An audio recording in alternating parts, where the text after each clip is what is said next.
Hammaga assalomu alaykum hurmatli o'quvchilar. Bugun zakotli 3-mavsum 2-bosqichini ochiq deb e'lon qilamiz.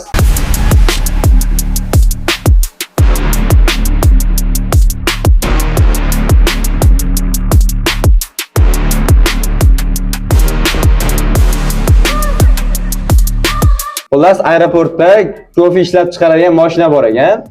Bu faqat bepul ekan. Uni ishlatish uchun odamlar nimadir qilish kerak ekanda, keyin o'sha apparat unga ishonib, keyin kofe quyib berar ekan.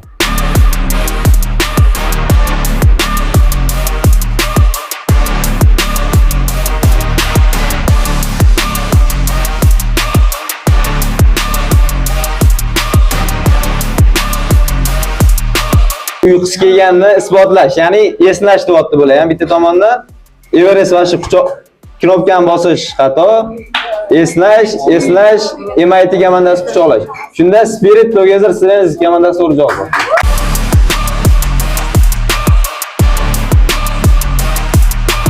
Zakovat 3-mavsum 2-bosqichimiz o'z nihoyasiga yetdi. Tashrif buyurganlarga rahmat. O'ylaymanki, ko'ngildagidek bo'ldi. Ro'za Ramazon oyida o'zimiz uchun qiynamasdan yengilroq o'tkazdik.